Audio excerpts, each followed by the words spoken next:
Lasan mong mata mo. Tiyak na nasa paligid lang yon. Hindi nila ako titigilan hanggat hindi nila napapatay. Kasi nga, alam ko ang kuta nila. Pambihira ka, Amparo. Sinabi ko naman sa'yo, huwag kang gumawa ng kung ano-anong kwento, di ba? Ano ba kinagagalit mo sa kanila? Dahil sa amoy nila, magbibintang ka ng kung ano-ano? Hindi pa ako sigurado sa ngayon, Kapitan Berong. Pero malakas ang pakiramdam ko na sila ang may kagagawan niyan. Kasi sila lang ang umalis kanina at nagpunta rin sa lugar na ito.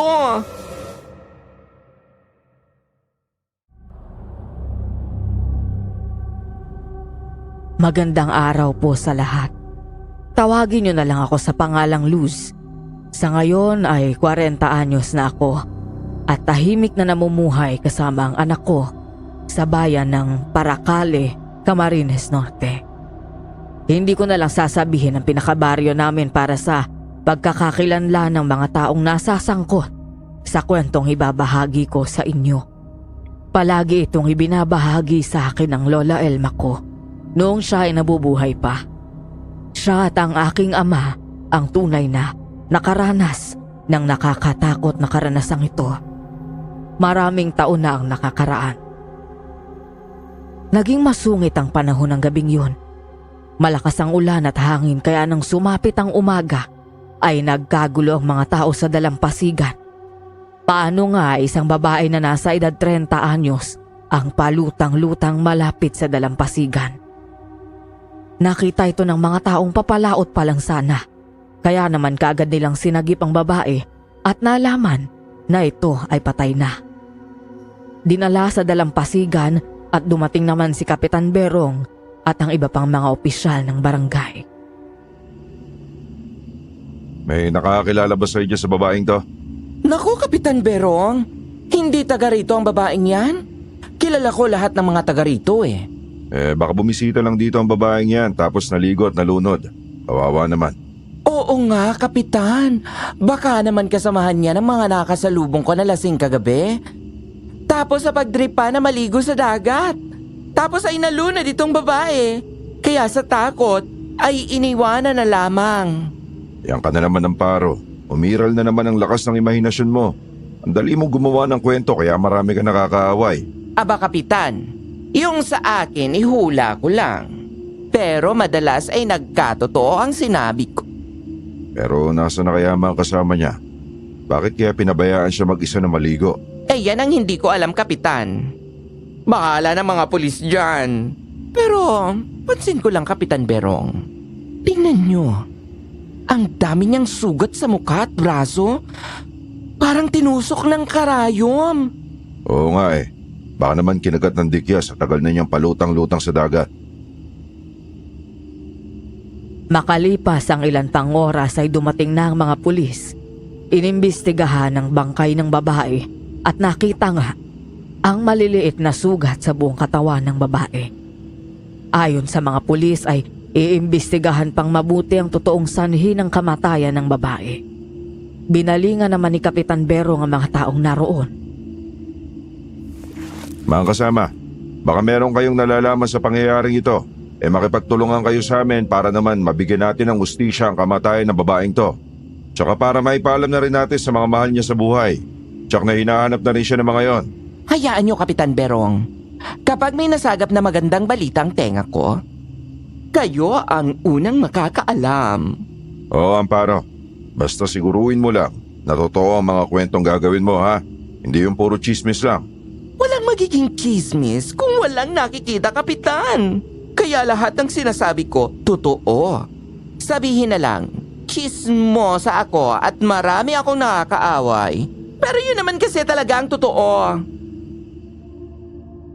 Hindi na kumibo si Kapitan. Paano kinausap na siya ng mga pulis. Tinawag ni Kapitan Berong ang mga mangingisda na unang nakakita at nakasagip sa bangkay ng babae. Kaya naman matapos nun ay kinuha na ng ambulansya ng punerarya ang bangkay ng babae. Nang sumunod na araw ay lalong naging masungit ang panahon. Narinig ng lahat ang balitang may paparating na malakas na bagyo. Konsehal, Kailangan nating umikot sa ating baryo para mapaligas na ang mga taong malapit sa dalampasigan. Malakas na bagyo daw ang paparating at dadaan dito sa ating baryo. Sumangayon naman kay Kapitan Berong ang mga kasama sa barangay. Matapos na kumuha ng kapote at payong ay umikot na sina Kapitan Berong sa baryo nila. Pinuntahan ni Kapitan ang bawat pamilyang nasasakupan, lalo na mga maliliit na mga bahay. Pero nag-focus si Kapitan sa mga bahay na nasa dalampasigan. Mga kasama, kailangan nyo ng pansamantalang iwanan ang inyong mga bahay at lumipat sa ating evacuation area doon sa eskwelahan. Matibay ang mga bubungan ng mga yon. Malakas ang bagyong paparating kaya maniguro na tayo. Nako, Kapitan Berong, hindi naman dumaan sa atin yung bagyo noong nakaraan. Napagod lang kami sa paghahakot ng mga gamit doon tapos hindi naman pala dadaan dito ang bagyo. Baka ganyan din ang mangyayari ngayon. Alam mo naman ang balita, minsan mali, mali din.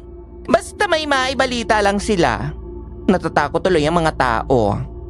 Aba Amparo, hindi lahat ng pagkakataon ay pare-pareho.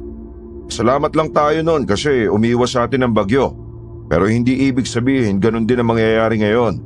Tsaka na lang kami liligas, Kapitan, kapag talagang malakas na ang hangin at ulan. Malapit lang naman dito ang eskwelahan. Ay, ikaw ang bahala. Basta hindi ako nagkulang ng paalala sa inyo ha. Sinasabi ko na sa inyo, malakas daw ang paparating na bagyo. Delikado lalo na sa mga nasa tabing dagat ang bahay. Oo, Kapitan. Salamat sa paalala mo.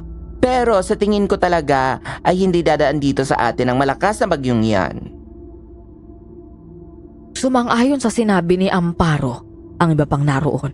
Kaya walang nagawa si Kapitan kung hindi ang umalis na lang at pinuntahan ng iba pang nasasakupan. Nakinig ang iba at noon din ay nagsilikas at pumunta sa eskwelahan habang hindi pa gaanong malakas ang ulan. Nang bumili naman sa tindahan si Amparo at nakita ang mga taong lumilikas, ay tinawanan lang ang mga iyon. Mapapagod lang kayo sa paghahakot ng mga gamit ninyo. Kagaya noong nakaraan na sinabi sa balita na masasapol tayo ng bagyo pero hindi naman nangyari. Ganyan din ngayon. Maniwala kayo sa akin. Hindi tayo dadaanan ng bagyo na yan. Ay nako Amparo, mabuti na rin na sigurado. Mahirap na kung kailan sobrang lakas ng ulan at hangin ay saka pa maghahakot ng gamit. Kung ayaw mong sumunod, ikaw na lang. Huwag ka na maghikayat ng ibang tao. Ang sa akin lang naman ay para wag na kayong mapagod pa. Pero kung ayaw ninyong maniwala sa akin, bahala kayo. Karamihan sa mga taong lumilikas ay hindi na pinansin ang sinabi ni Amparo. Karamihan sa mga iyon ay nakaaway na ni Amparo dahil sa pagiging tsismosa niya. Nagpunta sa evacuation center ang mga tao. Ginamit ng mga ito ang mga bakanting kwarto ng eskwelahan. Makalipas ang mahabang sandali, marami ng tao sa eskwelahan. Mahina ang naging pagulan sa maghapon pero pagdating ng alas 5, lumakas na ang ulan. Kasabay nun, ang unti-unting paglakas ng hangin. Dumating na nga ang bagyo. May mga maliliit na bahay na nasira na ng malakas na hangin. Ang iba ay nilipad na ang mga bubungan, kabilang ang bahay ni Amparo. Naku po! Walang iyang bagyong ito! Malakas pala! Sinira ng bubungan ko! Ay naku! Naku po! Lumikas na tayo! Mawawasak na ng tuluyan ang bahay natin! Amparo, ano pang iniintay nyo dyan? Lumikas na kayo! Malakas na ang bagyo. Mamaya baka tumaas na rin ang tubig sa dalampasigan. Delikado na dito. Oo nga, Kapitan. Eto na nga eh. Binabalot na namin ang mga pwedeng dalhin. Naku naman. Naku. Nabasa na ang mga kagamitan ko. Hindi na mapapakinabangan ang mga ito. Yung mga pwede pang isalba, balutin nyo na at dalhin nyo na. Masyado nang malakas ang ulan at hangin. Delikado na dito. Oo nga, Kapitan. Pweset na bagyo yan. Ay, naku. Nadaan pala dito. Akala ko ay iiwas kagaya nung nakaraan. Hindi pala.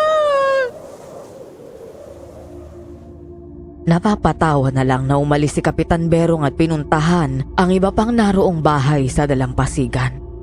Pinalikas na ang mga iyon. Nagmamadali naman at natataranta ang mga tao. Lalo pa nga at nasira na ng malakas na hangin ang kanilang mga bahay. Nagpuntahan sa evacuation center ang mga tao.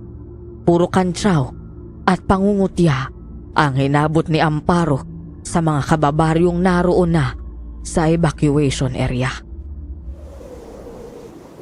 Tumigil nga kayo dyan! Kapag ganito ang nabasa ang mga gamit ko, nako! Trip ko talaga ang makipag-away! Tumigil ka nga, Amparo. Ang sungit na nga ng panahon, dagdag ka pa. Kung tutusin, wala ka naman dapat sisihin kundi ang sarili mo. Hindi naman ako magagalit. Kung hindi nangangantyaw ang mga ito eh. Tigilan nyo na nga yung mga kasama. Baka kung saan pa mauwi yan. Inis na lumabas ng kwartong iyon si Amparo at ang kasama nitong anak.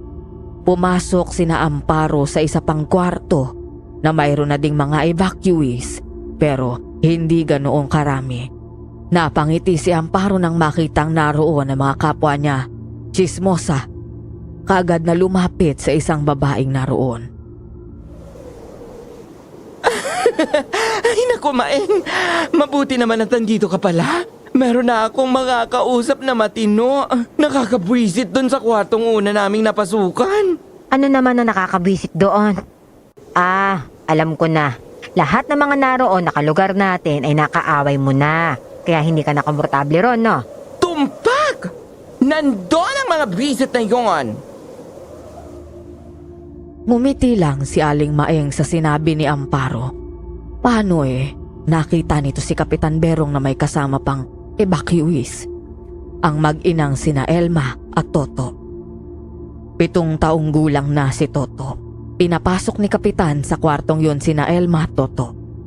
Kagad na napansin ng lahat ng naroon na basang-basa ng ulan ng mag-ina at wala man lang kahit anong gamit na dala-dala.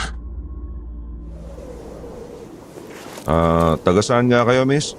Elma po ang pangalan ko. At ito naman po ang aking anak na si Toto. Taga kabilang baryo ho kami. Inabutan lang kami ng malakas na bagyo habang papauwi kaya naisip namin na dito na lang muna makisilong. Mga kasama, baka naman pwede natin tulungan ang mag-ina na ito.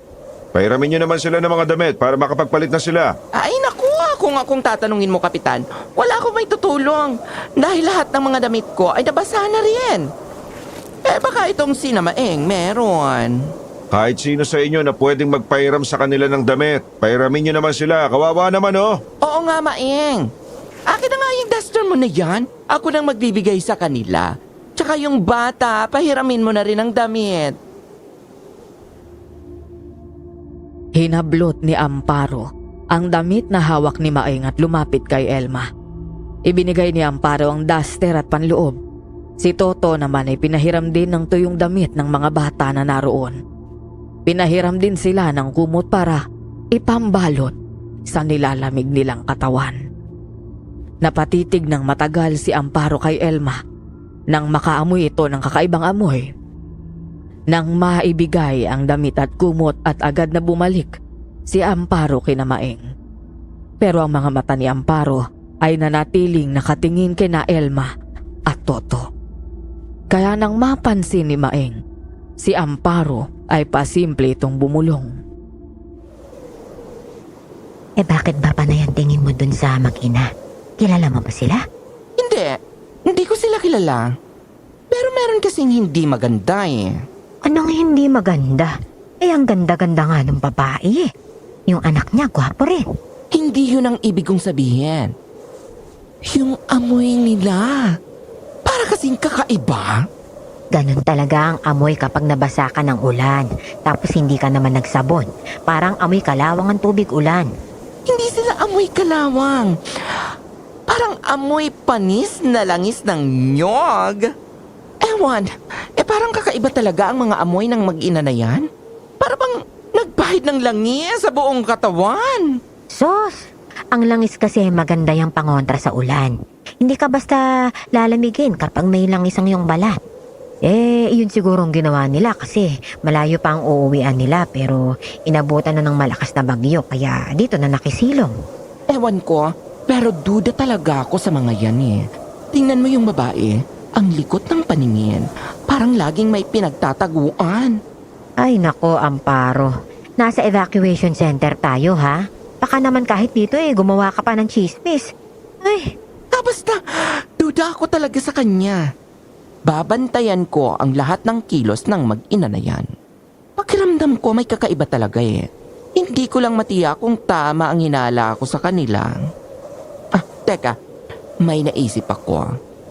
Ikaw na ang magsabi kung mali nga ako, ha? Hindi na kumibo si Maeng pero pinagmasdan na rin ito sina Elma at Toto. At nakita nga nito na tama nga ang sinabi ni Maeng. Malikot ang mga mata ni na Elma at Toto. Halos lahat ng mga taong dumaraan sa gawi nila ay tinitingnan nila. Hindi nagtagal ay dumami pa ang mga taong lumilikas at pumapasok sa kwartong iyon. Matulog ka na muna anak. Alam kong napagod ka. Huwag kang mag-alala ha. Hindi kita iiwanan. Elma, may pagkain dito oh. Baka nagugutom ang anak mo. Maraming salamat. Kanina pa nga kami nagugutom eh. Halika. Eto oh, ibigay mo sa anak mo. Lumapit nga si Elma kina Maeng at Amparo para kunin ang tinapay na iniaalok naman ni Amparo. Si Maeng ay palihim lang na nagmamasid pero ang talagang gusto ni Amparo ay amuyin ni Maeng si Elma. At nang makuha nga ni Elma ang tinapay at kape, bumalik na siya kay Toto at ibinigay ang pagkain. Agad naman niyong kinain ni Toto pero sina Maeng at Amparo ay lihim na nagbubulungan habang nakatingin sa mag-ina. mukhang tama ka nga, Amparo. Kakaiba ang amoy ni Elma. Parang langis na gamit ng... Tama. Naalala ko na. Ang palaging kwento sa akin ng lola ko, ang mga aswang ay gumagamit ng ganyang klaseng amoy ng langis. Ano? Sigurado ka ba dyan, Maeng? Naku, hinaan mo nga yung boses mo. Masyado kang dalahira. Baka malaman niya na siya ang pinag-uusapan natin. Naku, mahirap na. Makalapain tayo ng babaeng yan. Oo nga. Diba albularya ang lola mo noong nabubuhay pa siya? Ibig sabihin, tama ang naiisip ko na may kakaiba sa kanilang mag-ina. Kailangan natin mag-ingat. Mukhang may mga aswang na nakasilong dito. Mas mabuti pa ay ipaalam ko na agad kay Kapitan Berong ang bagay na ito. Mahirap na eh. Baka maisahan pa tayo ng mga yan. Nang tumayo si Amparo para lumabas ng kwarto, ay nakita ito ni Elma. Naramdaman ni Elma na kakaiba talaga ang mga tingin sa kanila ni na Maeng at Amparo. Kaya naman kaagad niyang sinundan si Amparo sa labas ng kwarto. Gusto niya sanang kausapin, pero nang makita siya ni Amparo ay parang natakot ito sa kanya at gustong umiwas, pero hinabol ito ni Elma. Amparo, sandali lang. Bakit, Elma? May kailangan ka ba sa akin? Nakikita ko sa mga kilos mo at ng kaibigan mo na ako at ang aking ina ang pinag-uusapan ninyo. Nararamdaman ko yun. Pinag-iisipan nyo kami ng masama pero... Naku, Elma. Iniisip mo lang yan. Hindi ka namin pinag-uusapan. Wala kaming iniisip na masama sa'yo. Diba?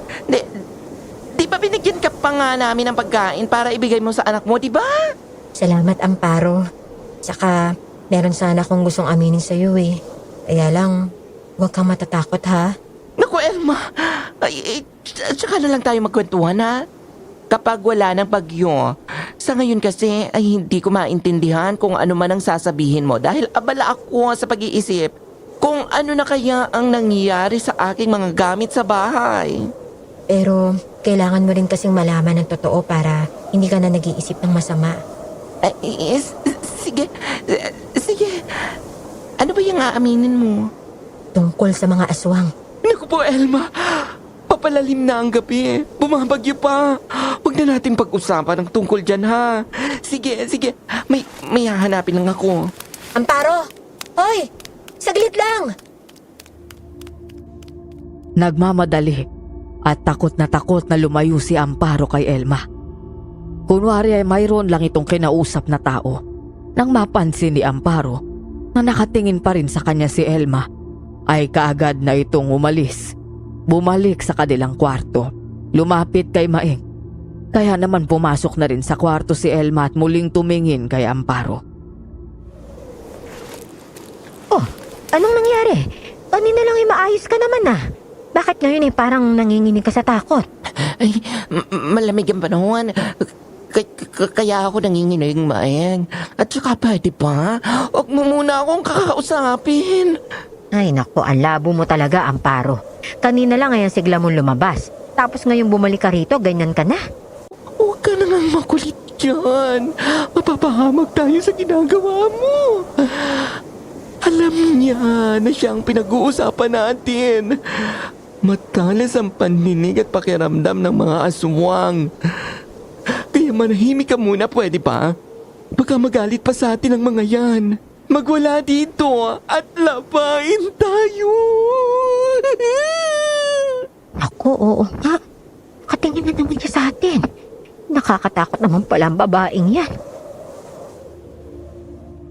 Iniwasan na ni na Maeng at Amparo ang mag-usap habang naroon sila at nakatingin sa kanila si Elma. Natatakot kasi ang dalawang magalit sa kanila si Elma.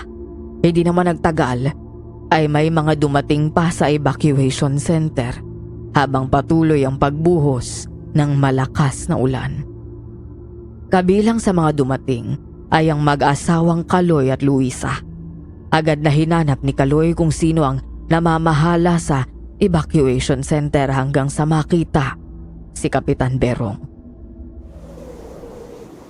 Pwede po bang makisilong muna dito hanggang sa makalipas lang po ang malakas na bagyo? Sige po, tuloy po kayo. Ako naman po si Kaloy at ito naman ang aking asawa na si Luisa. Tagasan po ba kayo? Mukhang hindi kayo taga rito ah. Hindi nga po, Kapitan. Taga-kabilang bayan pa po kami. Na-stranded ang jeep na dala ko dahil sa baha na po sa daanan kaya iniwan ko na doon at nagdesisyon kami na makisilong na lang dito. Oo nga. Marami ng daanan ang lumubog sa sobrang lakas ng ulan. Malakas pa din ang hangin kaya marami talaga na stranded. Malakas talaga ang bagyo na ito. Oo nga po eh. Saan po ba kami pwedeng magpalipas ng magdamag? Marami namang kwarto dito. Kayo na ang bahala kung saan nyo gusto. Lahat ng kwarto nakabukas naman. Sige po, Kapitan. Kami na ang bahala. Salamat. Sige. Kung meron ako may tutulong sa inyo, huwag kayong mahihiyang lumapit sa akin, ha? Kasi kasuhin ko lang iba pa na dumarating at nakikisilong dito. Nang makaalis si Kapitan ay naglakad sa pasilyo ng eskwelahan sina Luisa at Kaloy habang sumisilip sa mga kwarto para malaman kung saang kwarto sila pwedeng makituloy. Napadaan ang mga ito sa kwartong kinaroroonan ni na Elma. Matagal na sumilip, kaya naman ang mga taong naroon ay napatingin din sa mag-asawa. Nako, puno na pala dito. Sa kabila na lang tayo, Luisa. Oo, marami na kami dito. Pero dahil bumabagyo naman, ayos lang naman at dito na rin kayo. Mas marami. Mas maganda, di ba, Maeng? Oo, mas maganda yung maraming magkakasama para masaya. Pumasok na kayo. Nako, sa kabilang kwarto na lang ho. Baka po mas kakunti lang ang tao ron. Salamat na lang. Oo, napadaan ako ron kanina. Konti pa nga yung tao ron eh. Pwede kayong dun pumasok. Oo nga, salamat. Napangiti si Kaloy kay Elma. Tapos ay umalis na ito. Kasunod naman si Luis ang tiningnan din sina Amparo at Maeng bago tuluyang umalis. Pumasok na sumunod sa kwarto sina Kaloy at Luisa. Habang lumalalim ang gabi, ay lalong lumalakas ang hangin at ulan gawa ng bagyo. Hanggang sa mawala ng kuryente sa buong eskwelahan. Naku po! Nawala na ng ilaw! Baka natumba na mga poste ng kuryente sa daan. Yung mga flashlight ha, ilabas nyo na agad para magkaroon tayo ng liwanag dito. Oo nga! Nasaan na bang bag ko? Nasaan na ba ang flashlight na yun? Amparo, ayun lang sa tabi yung flashlight. Hindi mo ba natatandaan na hawak mo lang yan kanina? Ay naku! Oo nga pala! Ito na nga pala ang flashlight. Ano ba itong nangyayari sa akin? Nagiging ulyanin na yata ako. Amparo, pwede bang mahiram ko muna tong flashlight mo? Pwede naman. Teka, saan ka pa pupunta? Itong anak ko, sasamahan ko sa banyo. Gusto niya magbawas eh. Pwede ko bang hiramin yan saglit? Oo naman. Eto samahan mo na ang anak mo sa banyo. Baka dito pa magkalat yan. Si Amparo ang tumayo at lumapit kay Elma para ibigay ang flashlight. Nang makuha naman ni Elma ang flashlight ay lumabas na sila ni Toto sa kwarto. Noon naman nakahinga ng maluwag si Amparo. Napabuntong hininga habang nakatingin kay Maeng. Mas lalo na akong kinakabahan ngayong wala ng ilaw. Ano na kayang susunod na mangyayari? Huwag naman po sana. Saan daw sila pupunta? Sa banyo daw. Sasamahan niyang anak niya. Basta dito lang tayo, Amparo. Huwag na tayo magpagala-gala pa, ha? Naku, mahirap na. Oo nga. Habang nandito sila sa kwarto, talagang naamoy ko ang langis sa kanilang katawan. Ganon nga raw ang amoy ng langis ng mga aswang na pinapahid nila sa kanilang mga katawan bago sila mambiktima. Sa kwentuhan ng dalawa ay naalarma na rin ang iba pa nilang kasama sa kwarto. Pinag-usapan ng lahat sina Elma at Toto. Pero makalipas ang ilang sandali pa ay natahimik ang lahat nang muling pumasok sa kwarto ang mag-ina. Binago ng mga ito ang paksa ng kanilang usapan. Pero dahil lahat sila ay nakatingin sa pagpasok ng mag-ina, alam na ni Elma na sila ang pinag-uusapan ng lahat. Lumapit si Elma kay Amparo at isinauli ang flashlight. Salamat, Amparo Tapos na bang magbanyo ang anak mo? Oo, tapos na. Okay na siya niya ngayon. Pagkabalik niyon, ay bumalik na rin siya sa kanyang pwesto. Noon naman dumating si Kapitan Berong kasama ang isang batang babaeng nasa edad na 10 taong gulang. Oh, Ineng. Tignan mo kung nandito ang nanay mo. Bakit po, Kapitan? Ano bang nangyari sa batang yan? Abay, nawawala daw ang nanay niya kanina pa. Nagpaalam lang daw saglit na lalabas. Hindi na bumalik. Naku, yan na nga bang sinasabi ko eh. Hirap pa naman kapag walang ilaw. Baka naman nakipagkwentuhan lang sa mga kakilala niya dyan, kaya hindi ka agad nakabalik. Huwag ka nang umiyak. Babalik din ang inay mo, ha? Inutusan ko na nga mga kasama nating kalalakihan para ikutin ang buong eskwelahan para hanapin ang nanay nitong bata. O siya, punta naman tayo sa ibang kwarto kung wala dito ang inay mo. Oo nga, Kapitan. Nandiyan lang siguro sa paligid ang nanay ng bata na yan. Pakiramdam ko talaga, merong hindi magandang mangyayari. Ganito ako kapag kinakabahan eh. Madalas at tama ang hinala ko. Hindi nagtagal ay nagulat si Kapitan ng isa sa mga kalalakihang inutusan niya ang dumating at lumapit para sabihin na may natagpo ang patay na babae malapit sa banyo ng eskwelahan. Dinig na dinig yun ni na Amparo at Maeng kaya natakot sila at nagkatinginan. Nagulat sina Elma habang nakatingin kina Kapitan Berong at sa lalaki. Napatingin ang mag-ina. Halika, Ineng. Sumama ka sa amin. Tignan natin kung yun ba ang iyong inay. Maeng, sumama tayo kina Kapitan. Ito na nga ang kinakatakot ko eh. Naku, oo nga. Parang nagkatotoo ang hinala mo. Tayo na. Nagpuntahan sina Kapitan Berong sa lugar kung saan natagpuan ng babaeng patay na. Nakilala agad yun ng batang babae. Kaya niyakap at iniyakan ang bangkay ng ina.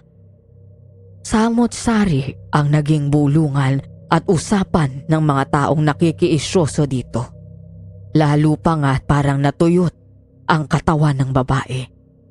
Tirik ang mga mata at parang namatay sa sobrang takot. Ano kayang nangyari sa babaeng to? Ano kinamatay niya? Bakit ganyan ang itsura niya? Biktima Biktima siya ng aswang, Kapitan. Sigurado ako. Tama si Amparo, Kapitan. Aswang lang ang pwedeng gumawa niyan. Paano niyo naman natiyak na aswang nga ang may kagagawa nito, Aber? Tirik nga ang mga mata niya. Puro sugat ang mukha na parang tinusok ng maraming karayom. Namutla siya na parang nasa ilang dugo. Sa palagay niyo, Kapitan Berong, hindi ba? Aswang lang ang may kakayahang gawin yan. Oo nga, no. Ilapit mo pa nga sa mukha niyang flashlight ang makita ko mabuti.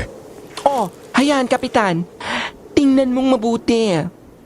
Tama ako, hindi ba? Yung lieg at braso niya, ang dami ring sugat na parang tinusok ng karayom. Kagaya din ng babaeng natagpuan sa dalampasigan bago bumagyo. Ganito rin yung itsura ng bangkay niya, di ba? Tama nga kayo, Kapitan. Ang babaeng yun ay biktima din ng aswang. Kung ganun, delikado tayo. Alam ng aswang na maraming tao dito kaya dito sumalakay. Sa palagay ko, Kapitan, nandito sa evacuation area ang aswang. Kasama natin. Malakas ang kutob ko na sila ang pumatay sa babaeng yan. Ibig mo bang sabihin, hindi lang iisang aswang? Meron ka bang pinagdududahan kung sino? Hindi pa ako sigurado sa ngayon, Kapitan Berong, pero malakas ang pakiramdam ko na sila ang may kagagawan niyan. Kasi sila lang ang umalis kanina at nagpunta rin sa lugar na ito. Hindi ba, Maeng? Oo nga, Kapitan. Yung mag-ina nga. Hindi na ituloy ni Maeng ang sasabihin kay Kapitan Berong dahil siniko na ito ni Amparo. Nakita ni Amparo na papalapit sa kanila si Elma. Napatakip sa bibig si Maeng at tumingin na lang sa bangkay na naroon.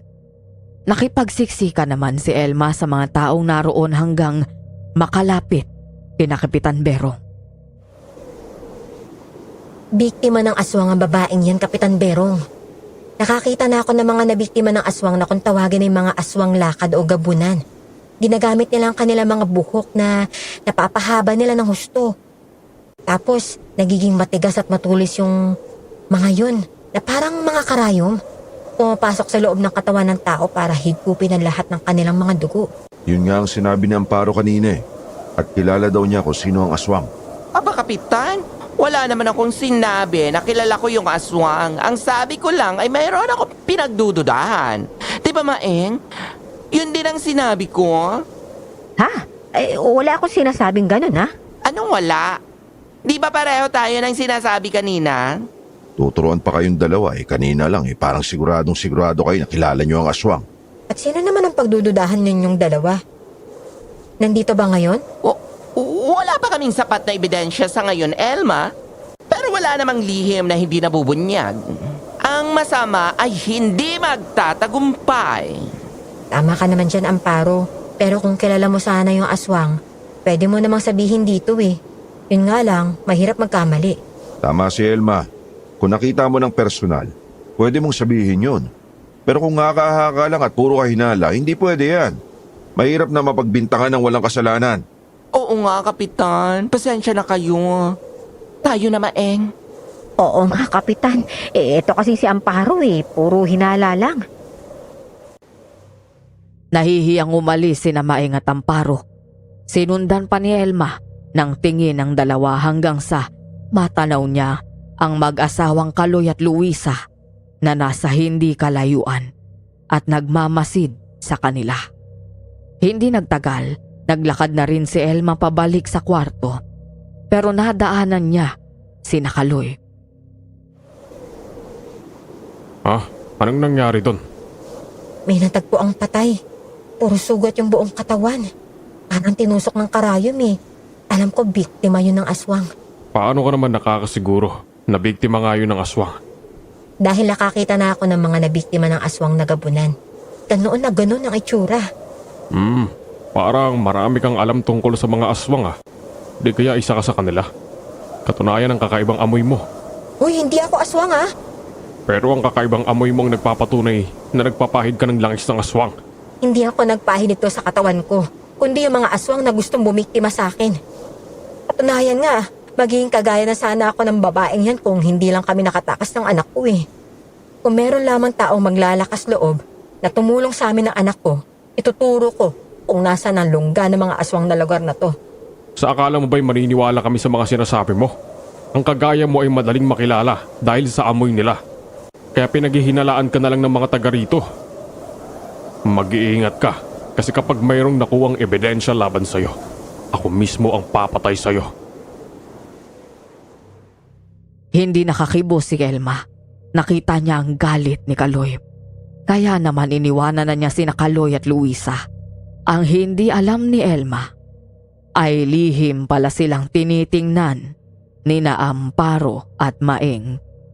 Hindi pala tuluyang bumalik sa kwarto ang dalawa. Nang wala na si Elma ay nilapitan ng dalawa sina Kaloy na parabang nakakita ng kakampi. Alam mo, pareho tayo ng hinala eh. Yung babae na yon ay isang aswang. Hindi niya may tatago ang kakaibang amoy niya. Amoy langis ng aswang. Oo, yun din ang hinala ko. Dapat makakuha ng matibay na ebidensya laban sa kanya para mapanagot siya sa mga kasalanan niya. Naku oo nga, nakakatakot siya. Kasama pa naman namin sa kwarto. Ang hirap matulog kapag alam mong hindi ligtas ang paligid. Madali lang yan. Kausapin niyo ang lahat ng mga nandito para paalisin na dito ang babaeng yon. Hindi naman maniniwala si Kapitan Berong habang wala siyang nakikita na matibay na ebidensya. Pagkatapos ng bagyo at magbalik na sa normal ang lahat, aalis na dito ang mag-ina na yan. Gagala ulit ang mga yan at mambibiktima kung saan-saan.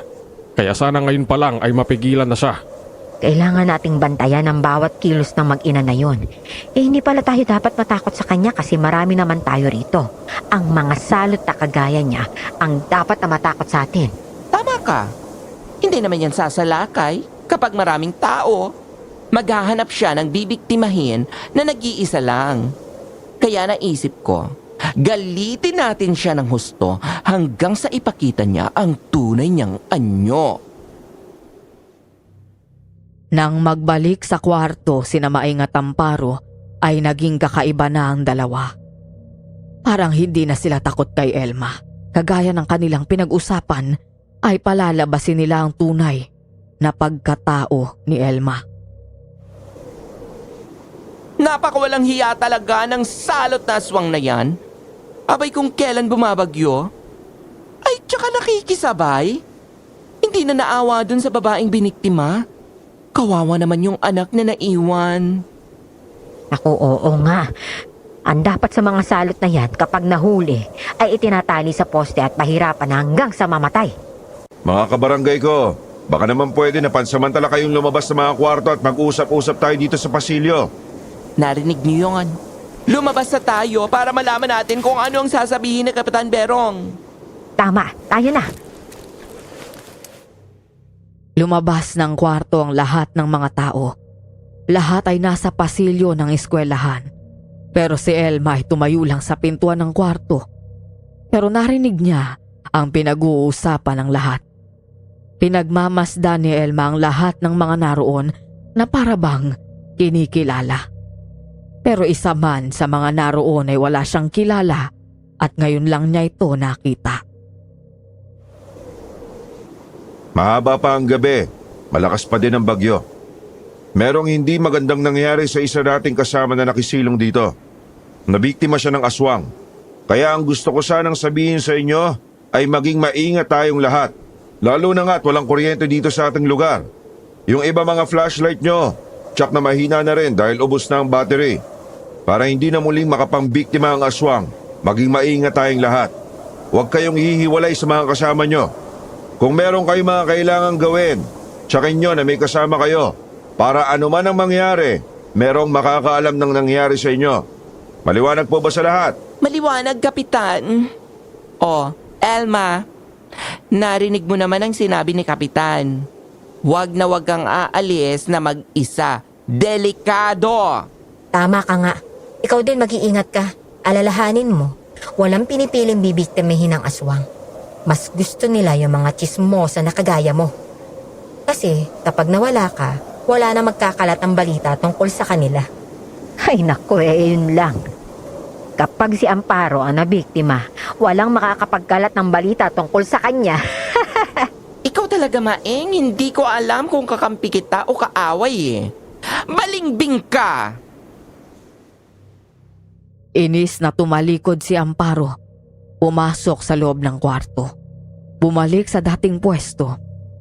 Ganon din naman ang ginawa ng karamihan matapos makausap si Kapitan Berong. Nagpatuloy ang malakas na buhos ng ulan at hangin, kaya naman ang mga tao ay namalagi sa mga kwarto nila.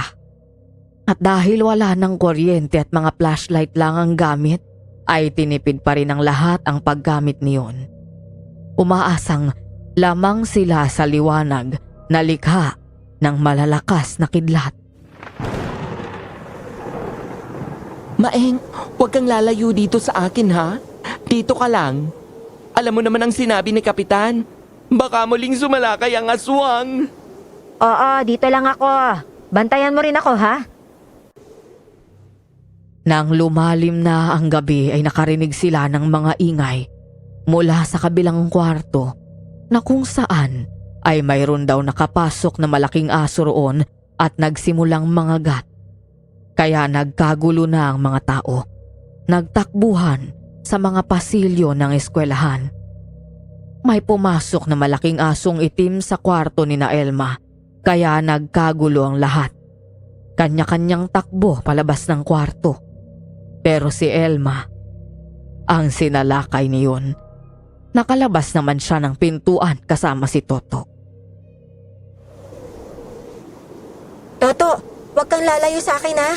Halika na. Umanap na tayo ng ligtas na lugar. Kahit saan talaga nagkalat ng mga aswang na yan. Tumakbo sa pasilyo si Elma. Umakyat sila ni Toto sa ikalawang palapag ng eskwelahan, kung saan maraming umakyat upang humanap ng pagtataguan. Kahit sino na kasi ay sinasalakay ng asong itim na paniniwala ng lahat ay aswang. Nang makarating sa ikalawang palapag ng eskwelahan, sina Elma ay naghanap sila ng mga kwarto. Pero lahat nakasarado na. Tumakbo sila sa pasilyo pero napatigil si Elma nang maramdamang may nakaharang sa hindi kalayuan. Nakatayong parang hinihintay sila. Nang kumidlat at lumikha ng liwanag, nakita ni Elma na isa palang gabunan ang naroon. Toto! Tayo na! Bilis, halika na! Tumakbong pabalik patungo sa hagdanan sina Elma at Toto. Pero higit na mas mabilis ang gabunan. Mabilis na nakarating sa hagdanan ng gabunan para harangin sina Elma. Tapos ay dahan-dahang lumapit kay na Elma habang patuloy namang marahan ang pag-atras nila. Nang dadambahin na sila ng gabunan, ay isang lalaki ang dumating at hinarang ito. Binaril noon ang gabunan pero nakaiwas ito. Ang lalaki ang napaglibangan nito. Dinamba nito ang lalaki kasabay ng paghaba ng buhok. Naging singtigas ng mga alambre ang buhok niya at tumusok sa buong katawan ng lalaki. Upang higupin ang dugo niyon, patay na ang lalaki ng bitiwan ng gabunan. Nang maramdamang mayroong paparating ay kagad na umalis ang gabunan. Nandito ang aswang! Pinatay nila si Edgar! Amparo, nagkakamali ka. Hindi ako ang pumatay sa kanya. Huwag ka nang magsinungaling pa! Ayan ang ebidensya! Ang bangkay ni Edgar! Walang iya ka talaga! Tulong! Tulungan niyo ako! Nandito ang aswang, Kapitan Berong! Amparo, makinig ka nga sa akin. Nagkakamali ka ng iniisip. Ebidensya ang hinahanap mo, di ba? Pues, eto ng ebidensya. Kayo talagang pinaghihinalaan kong salot eh. Tulong! Tulong! Nandito ang aswang, Kapitan Berong! Hindi mo naiintindihan, Amparo. Nagkakamali ka ng paratang. Hindi kami mga aswang. Nagpatuloy sa paghihisterikal si Amparo kaya nagdatingan na ang mga tao. Kagad na pinaligiran sina Elma at Toto. Nilapitan ni Kapitan Berong ang bangkay ni Edgar kung saan nakita ng mga unang biktima ng gabunan ang nangyari dito. Noong una hindi ako naniniwala sa paratang nila sa'yo. Kasi akala ko mabuti kang tao. Pero nagkamali pala ako. Ipinagtatanggol pa naman kita sa kanila. Kapitan, magpapaliwanag ako. Ang lalaking yan, tinulungan lang niya ako. Kaya Ano? Ano pang kasinungalingan ang sasabihin mo? Tinulungan ka na, pinatay mo pa? Mabuti na lang pala at sinundan kita. Nalaman ko tuloy ang tunay mong pagkatao. hindi mo kasi nakita yung tunay na nangyari, Amparo eh. Maling-mali ka dyan sa iniisip mo. Hindi kami aswang ng anak ko. Ang totoo, aalay kami sa kapistahan nila kaya nilagyan na nila kami ng langis sa buong katawan. Pero nung bumagyo, nagkaroon kami ng pagkakataong makatakas. Pero nasundan nila kami rito. Pinagtanggol ako ng lalaking yan, kaya siya ang sinalakay ng aswang.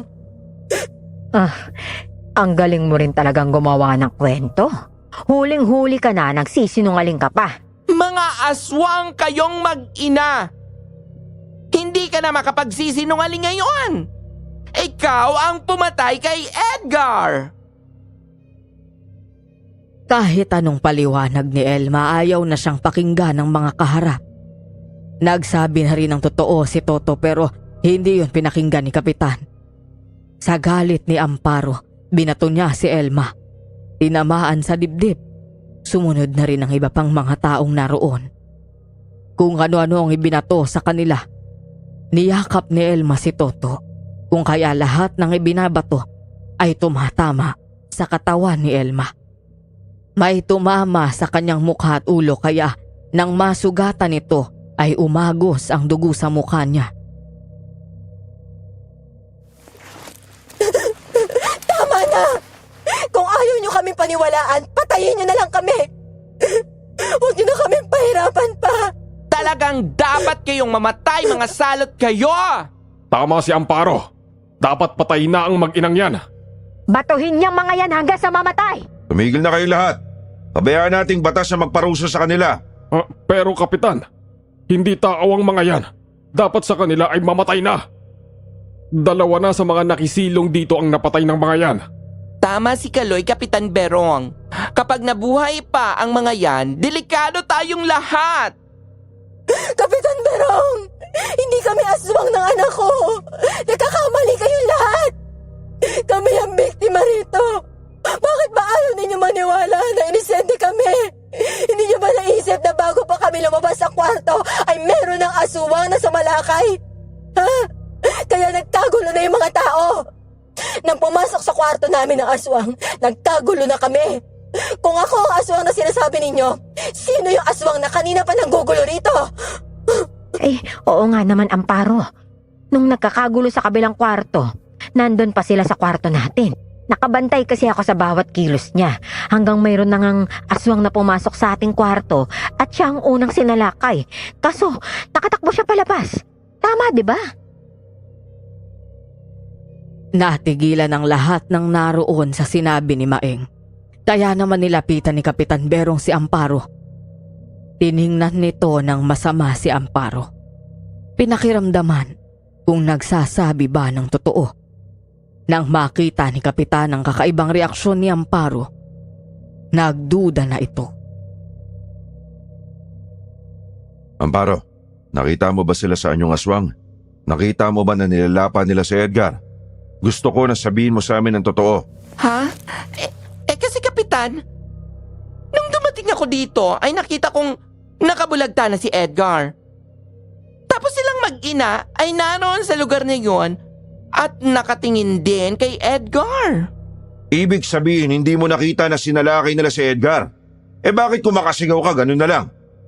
Kasi Kapitan, nataranta ako eh. Akala ko kasi siya ang sumalakay kay Edgar. Pambihira ka, Amparo. Sinabi ko naman sa'yo, huwag kang gumawa ng kung ano-anong kwento, di ba? Ano ba kinagagalit mo sa kanila? Dahil sa amoy nila, magbibintang ka ng kung ano-ano?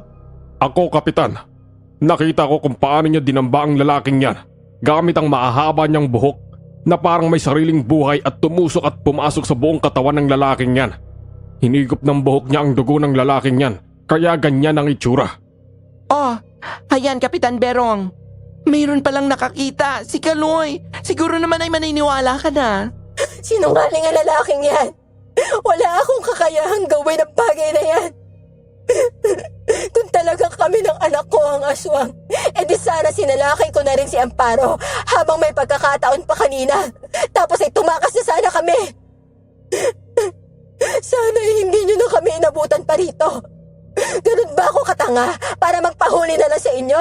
Totoo ang sinasabi ko. Tutulungan ko nga sana ang lalaking ito kaso natakot ako na maparis sa kanya. Kaya nagtago na lang kaming mag-asawa doon sa kwartong yon. Kung kami nga ang aswang, hindi kami tanga para magpakita pa sa inyo at magpahuli. Hindi nyo man lang ba naisip na napakadali para sa isang aswang ang tumalon mula rito pababa at tumakas? Kahit malakas ang bagyo, kung buhay na ang nakataya, mas pipiliin kong mabasa kung may kasalanan nga ako. Pero nandito kami ngayon sa harapan ninyo. Kami na nangangailangan ng tulong nyo. Mga kasama, kunin niyo ang maginang yan. Dalhin sila sa isang kwarto at bantayan. Pagsikat ng araw, saka tayo magdesisyon kung ano ang dapat gawin sa kanila. Bakit hindi pa natin sila patayin, Kapitan? Delikado kung bubuhayin pa ang mga salot na katulad nila. Oo nga, Kapitan. Ano pa bang patunay ang gusto mo? Malalaman nyo rin pagdating ng oras. Meron lang akong gustong tiyakin dahil malaki ang atraso sa akin ng mga kagaya ni Elma. Sa utos ni Kapitan Berong ay kinuha ng mga kalalakihan sina Elma at Toto. Dinala sa isang kwarto sa second floor ng eskwelahan. Sa isang maliit na kwarto doon na mayroong grills ay ang mga bintana at pintuan. Doon ikinulong ang mag-ina. Nag-iwan din ng 2 lalaking magbabantay roon. Dito na lang sila sa second floor. Wala mga evacuees dito. Kaya dito na lang sila ikulong at bantayan hanggang sa sumikat ang araw. Kayo na muna ang bahala dyan ha. Uuwi lang ako sa bahay at meron akong kukunin. Pasalamat ka at naawa pa sa iyo si Kapitan Berong. May ilang oras ka pa para magsisi sa mga kasalanan mo. Dahil pag sikat ng araw, ay tiyak na katapusan ninyo ng mag-ina.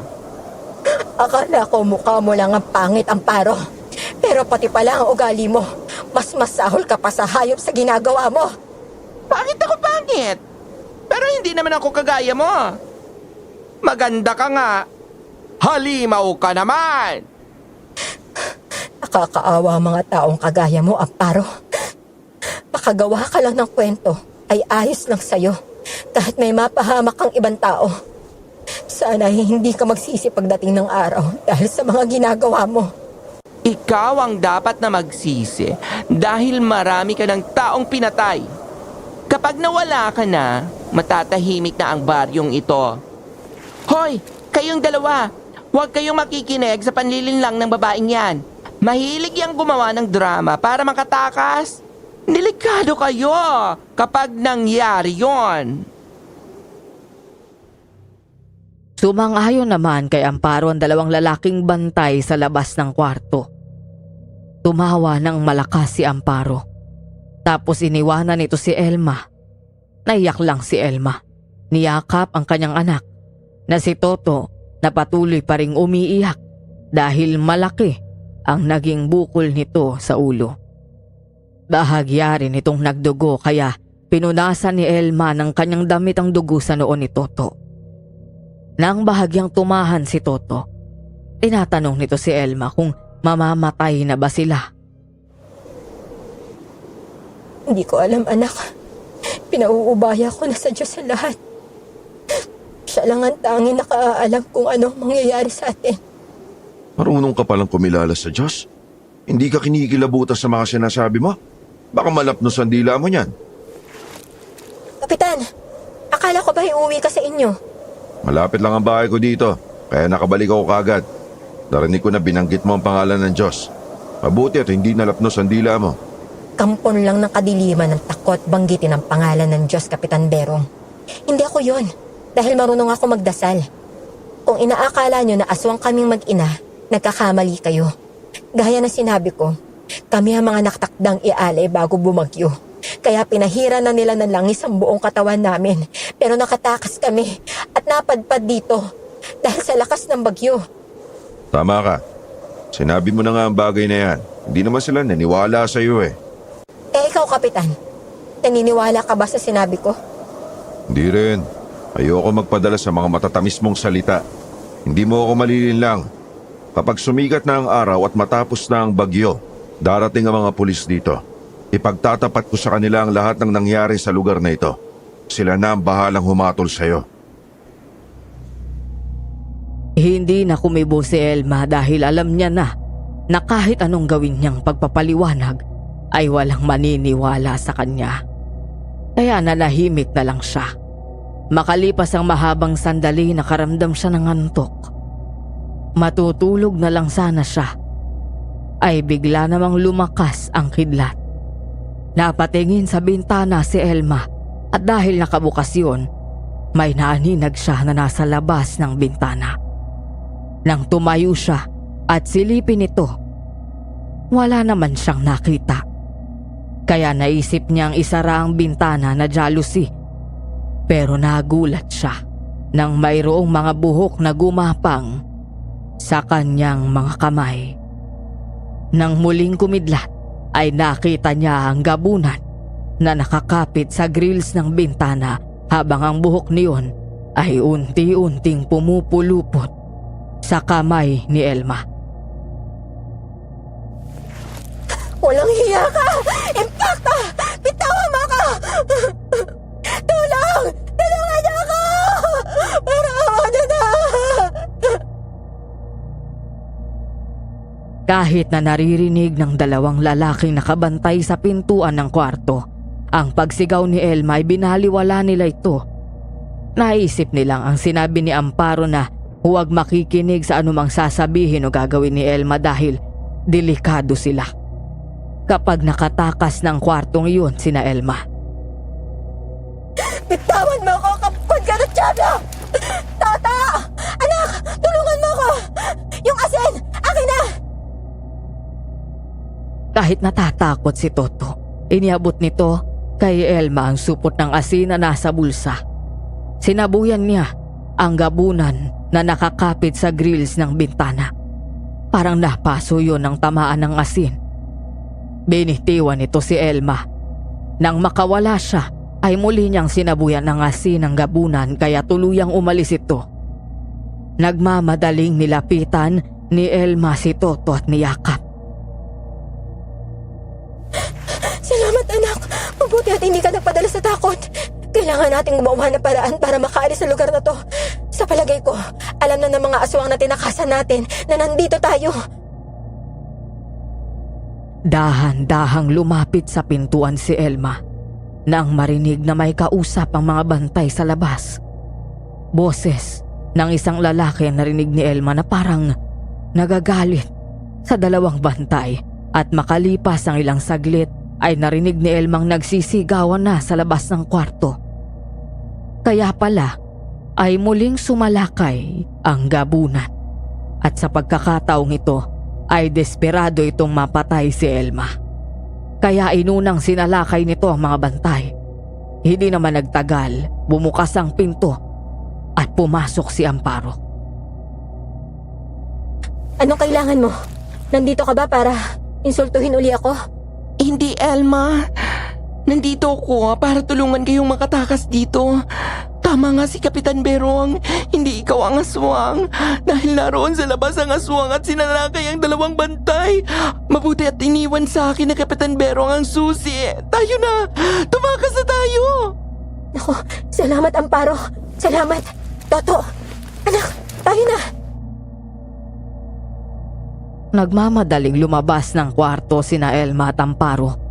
Nakita nila na nakarating na sa dulo ng pasilyo ang dalawang lalaki habang nilalabanan ang gabunan. Nagmamadaling tumakbo papunta sa hagdanan sina Elma at Amparo. Pero isang aswang ang gabunan na naroon at nakasalubong nila. Susugod sana ito pero sinabuyan yon ni Elma ng asin kaya't napaatras ito at parang nahilam ng asin ang mga mata nito. Balik tayo sa itaas, madali! Sa banda doon tayo magtago. Tayo na. Tulong! Tulungan niyo kami! Nandito ang mga aswang!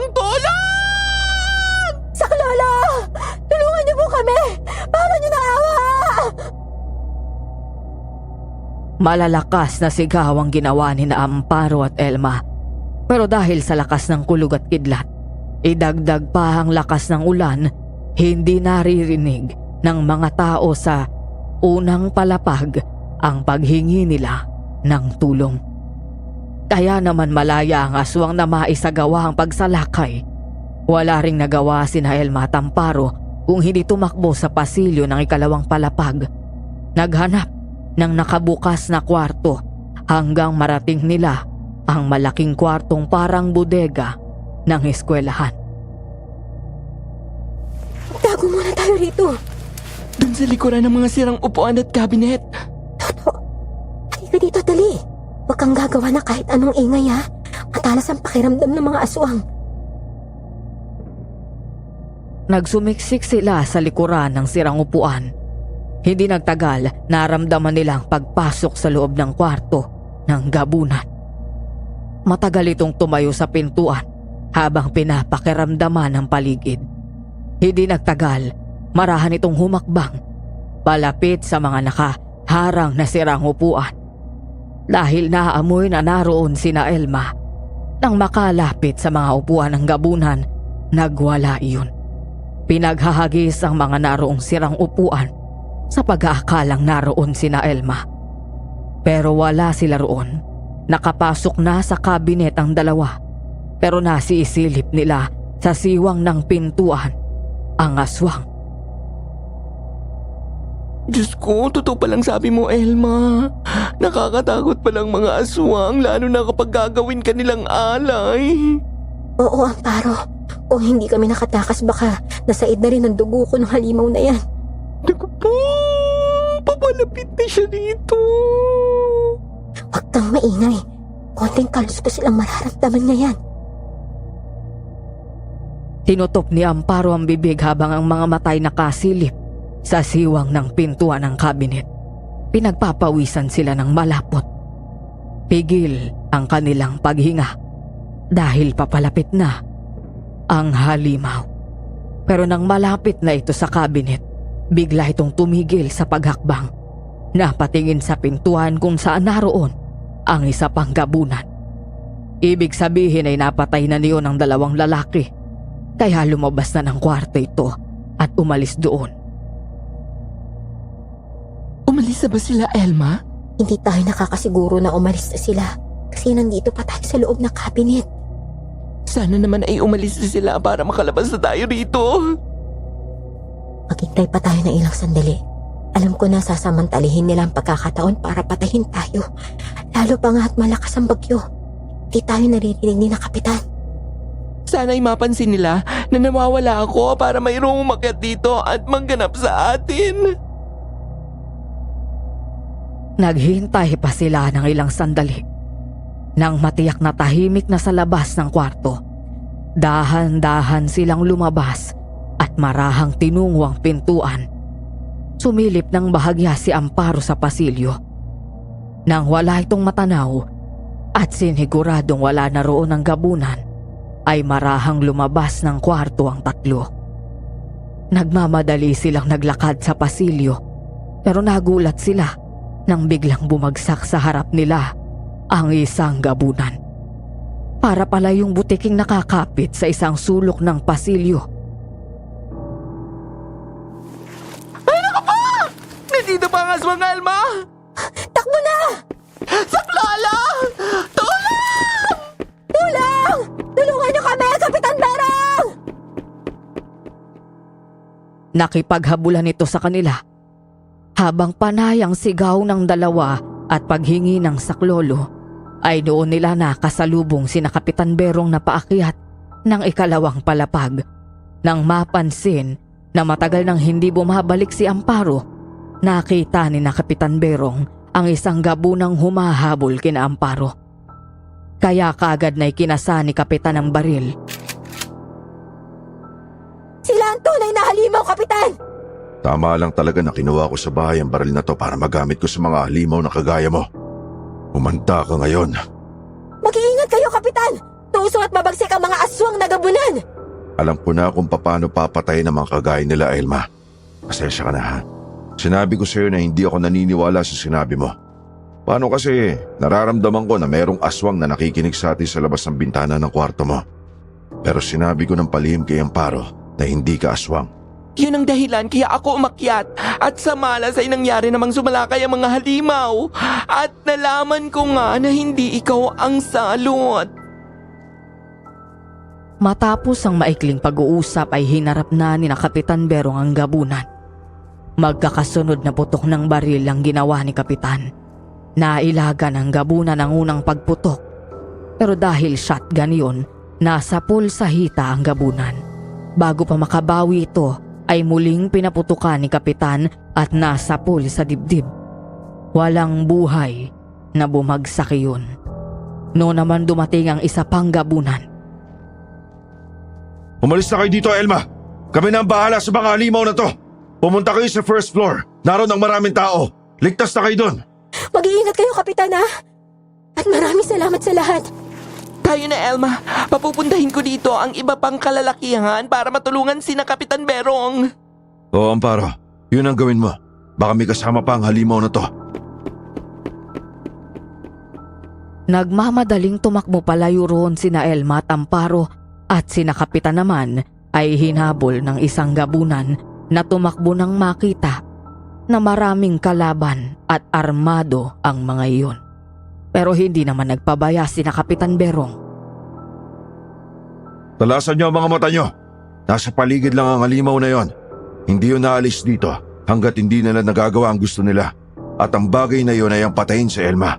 Kasi nakatakas si Elma mula sa kuta nila at ayaw nilang maibunyag ni Elma ang kanilang lihim na lungga, pati ang ginagawa nilang pag-aalay.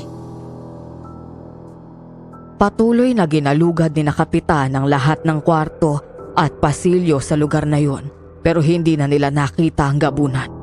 Dahil ng pagkakataong iyon ay nakatalo na pala sa ibaba ito ng eskwelahan. Desperado itong mapatay sina Elma.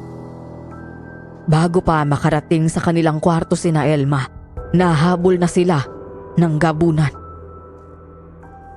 Mga kasama! May aswang dito! Tulungan niyo kami! Kapitan! Nandito ang halimaw! Napilitan sina Amparo at Elmang tumakbo papalayo sa mga kasamahan. Tinahak nila ang pasilyo patungo sa banyo ng eskwelahan. Hinabol sila ng gabunan. Nang makaliko sila sa isang bahagi ng pasilyo, tumigil sila sa pagtakbo. Nang makitang wala na ang gabunang humahabol sa kanila. Pawisang sumandal ang tatlo, hingal na hingal.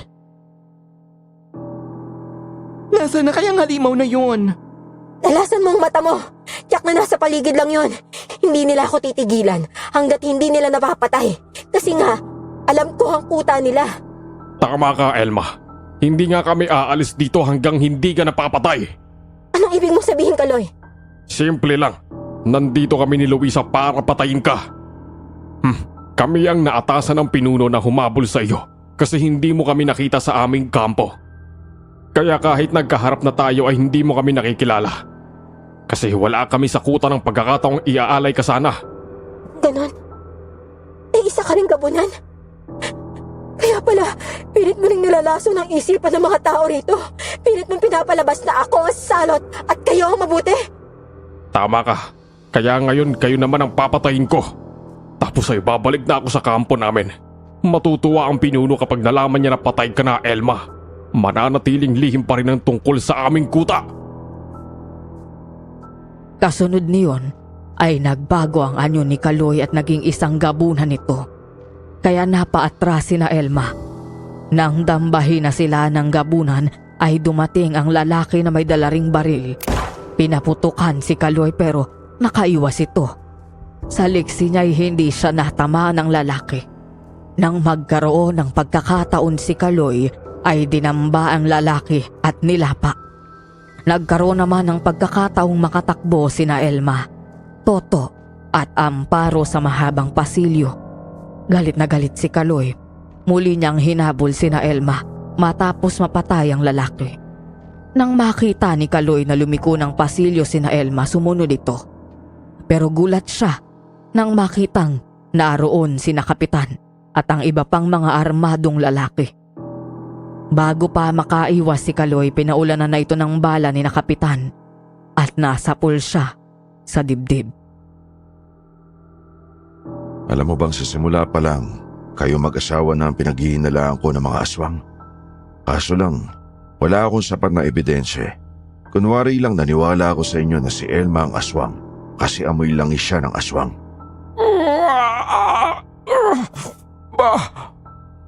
Paano mong nalaman na aswang kami ni Luisa? Dahil sa aking kwintas na pilak, umiinit ito kapag merong aswang sa paligid ko. Binigay sa akin ng lolo ko na aswang hunter. Yun ang dahilan, kaya kahit anong pagbibintang nyo kay Elma, ay hindi ako basta maniwala ng walang sapat na basehan. Kung ganon, ay pinahikot mo lang pala kami. Naisahan mo kami. Oo, sinakyan ko lang ang mga pagdududa ni Amparo para malaman ko kung sino ang tunay na aswang at sino ang biktima. Mga hangal kayo! Papatahin ko kayong lahat! Kahit na nanghihina, ay muling tumayo ang gabunan para sugurin sina Kapitan. Pero muling pinaputukan ni Kapitan ng ilang ulit, kaya walang buhay na bumagsak si Kaloy. Nakahinga ng maluwag ang lahat nang maging ganap na abo ang aswang.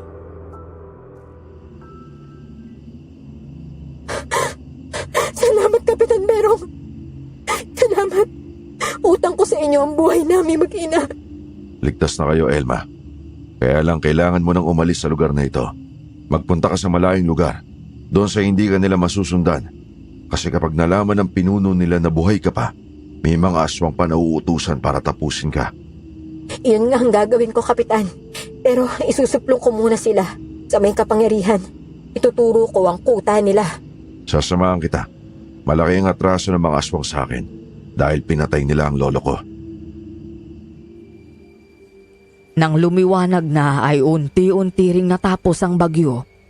May mga sundalo at pulis at ambulansya na dumating sa evacuation center. Nagbigay ng ulat si Kapitan Berong tungkol sa nangyari. Pero ang lumabas ay nadisgrasya dahil sa bagyo. Nagbigay din ng impormasyon si Elma tungkol sa kuta ng mga aswang, kaya naman ang araw ding yun ay nagsagawa ng operasyon ang mga pulis at sundalo. Nagkaroon ng labanan sa kuta ng mga aswang. Marami ang lumaban sa mga pulis at napatay. Ang ilan ay nakatakas, pero ang lumabas sa balita, kuta ng mga armadong NPA ang sinalakay ng mga pulis.